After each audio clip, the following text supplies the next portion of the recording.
there, Team Cabi. I am so excited that a few of you reached out and said to me, what is above the line and below the line? We don't quite remember.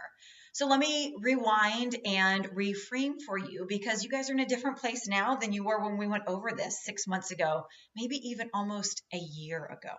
So the difference between above the line and below the line behavior, if there's only one thing that you take away from everything that we do together, make it this. It's living above the line. So when you take a look at the line, you'll see above the line either or, O-A-R, or below the line, which is bed, B-E-D. And if you or someone you know is living below the line, they're using blame, excuse, and denial. And they might as well stay in bed.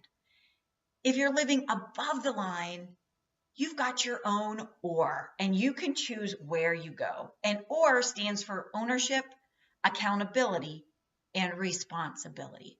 So what we want to do as a group now is start collecting and documenting all the above the line behavior we see. Because remember, what we see and what we set our RAS to, remember RAS, reticular activating system, we will continue to find more of it.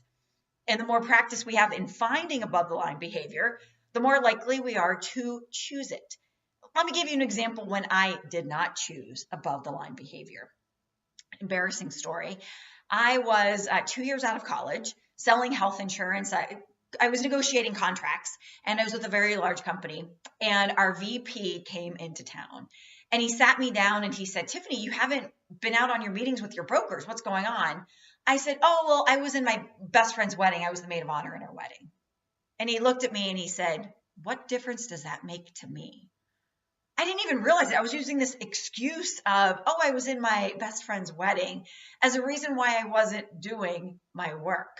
Holy cow, I wonder how he looked to the VP of sales when he met with me. Fortunately, the relationship continued and it did grow, but that was when something clicked with me. I thought, oh, I can't use these as excuses, right? Because that's like staying in bed. I'm using either blame, excuse, or denial.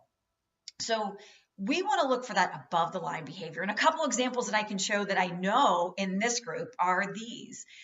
Susan Morris, I remember we were on one of our live training calls and she said, hey y'all, we've got a hurricane going on. So I just pulled over on the side of the road. There's an evacuation of the city going on, but I didn't want to miss the call and miss talking to everybody. Talk about above the line behavior.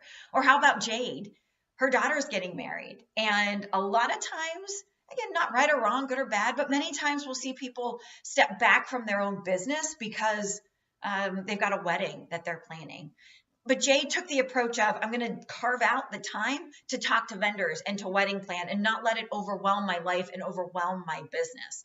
And she's been very successful in time blocking in order to get the things done that need to for the wedding while still accomplishing what she set out to do in her business. And I love the latest one I heard with Amy because she's been back working full time. And so she can't work her Cabi business the way she has in the past. So what she's done is thought differently. All right, how do I reach out to people? So she created this text and showing those people who had bought an item in last season how they can merge it with a new piece this season. And from that, she reconnected with someone who hadn't ordered via text. A whole order was created that at the end of it, I think was over $1,500 and maybe even more if my notes are correct.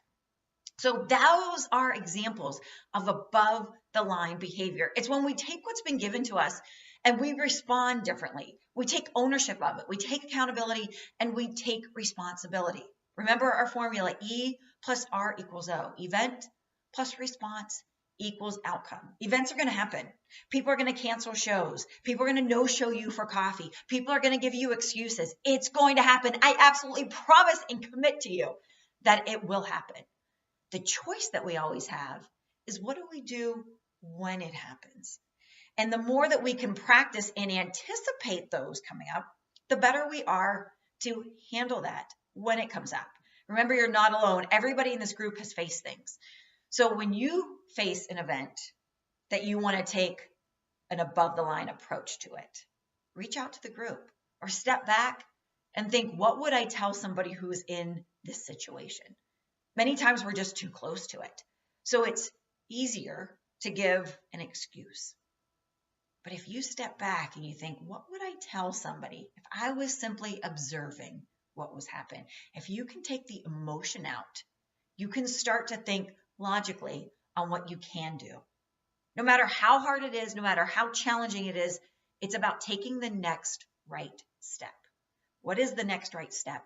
To take ownership, accountability, and responsibility, and stay away from that bed, which is blame, excuse, and denial. So collect all those examples so that you can share with us about an above the line behavior, whether it's your own, it's somebody else's that you've seen, you've talked to somebody. We want to hear them. These are inspirational to hear what people are going through and to hear how they're moving past it. All right, collect all those stories, collect all those experiences, and we will be sharing those together. Until I see you next time.